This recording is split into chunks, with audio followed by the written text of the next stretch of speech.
Alright, so it's my first morning in the Congo. Right here is my first view of Lake Kivu behind. It's quite misty in the morning. It's cool up here. It's quite a higher elevation. I believe the lake itself is at 1,500 meters. Yeah. It's yesterday, my first day in Congo, and it's kind of hard to describe that was an intense day.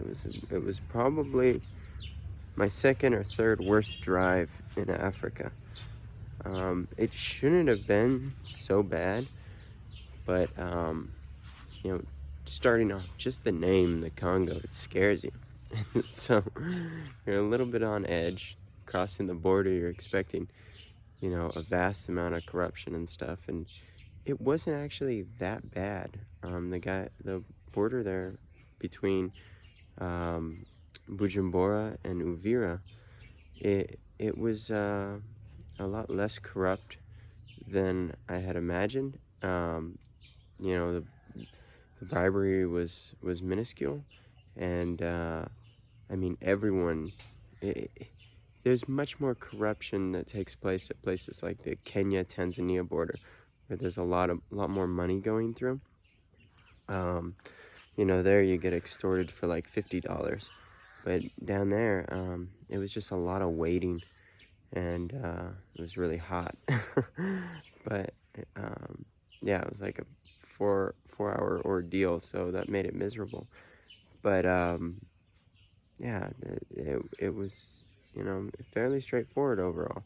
Everyone's begging for money though. Everyone in Congo is just saying, Muzungo, money, money, Muzungo, cash. It's kind of pitiful, but the landscapes are incredible driving into Congo. It's really deforested, the hillsides and stuff, so you can really see quite far, which, it's cool in its own way. But Congo, the road from Uvira to Bukavu, God, it was just something otherworldly to drive on a road that was like UN military bases along the way, patrols, convoys going back and forth, a lot of other types of UN workers, just white land cruisers everywhere.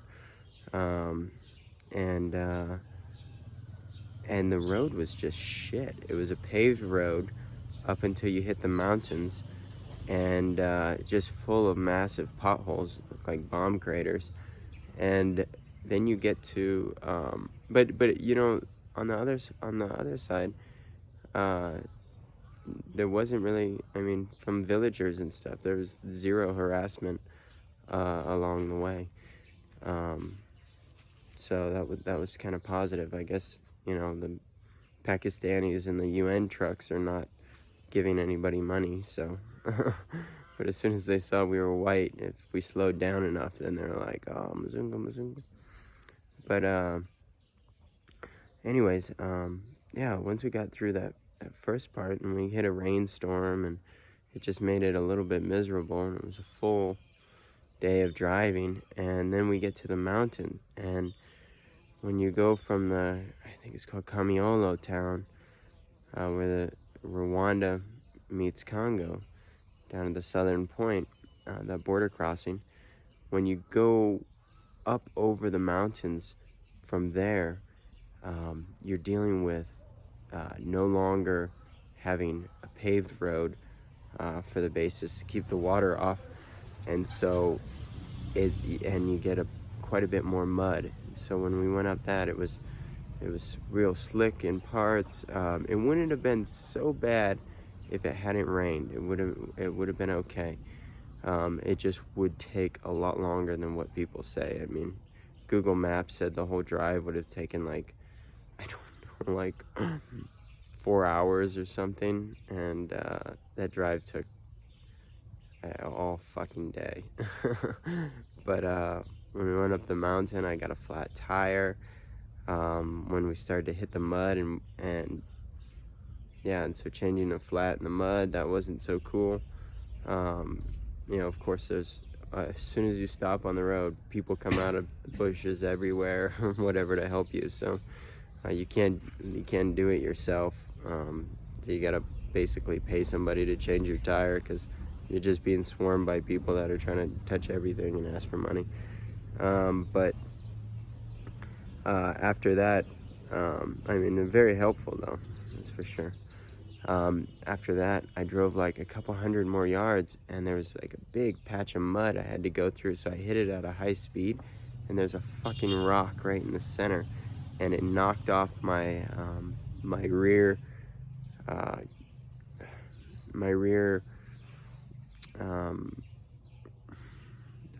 vibration dampener shock, my shock on the rear left side. And so when that happened, I was I was clueless what to do. I'd never encountered this situation before. I thought I was fucking pinned there. And then the same guys who helped me before came up the mountain on their motorcycles. 3 people do a motorcycle apiece, and hopped off and looked at it, and they unscrewed the you know, the bush mechanics, they they unscrewed the shock and just said, put it in your car, and they're like, all right, just go, you know, fix that in town, because it's getting dark and there's shooting that takes place up here. This is not a good area, and we had seen a lot of helicopter patrols flying over the mountains before, so yeah, and I mean, military all over the Congo. But we so we were like, oh fuck, well, let's get out of here. So we drove down the rest of the mountain. It took another 2 hours to go like 40 kilometers, and made it into Bukavu.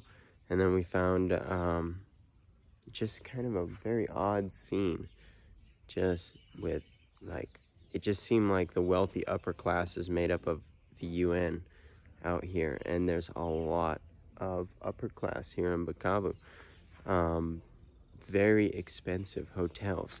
No longer are we finding like $10 hotels like you do all over Tanzania. These are like, I'm at the cheapest one that I could find, and it's $30 a night, and it's actually really cool. It's called Karibu Cafe, and I'm out here right now in front. It's got a little restaurant. It's like 6 in the morning, so nobody's about, but yeah. It's owned by a girl named Linda, and it's like she should be like a hostel owner, because this place is really cool. Unfortunately, there's not really any tourism that goes on in the Congo for the most part. You know, just to come in here, you need like a guerrilla tourism visa for 2 weeks, and so I don't know how well a hostel would do in Congo yet, but just a cool restaurant bar, and with rooms in the back and stuff. And but I mean, we checked out some of the other ones, and they're like 4-star hotels, and I mean, just the upper the upper crust that goes to those places, and the you know, the arrogance that runs through the halls, it seems.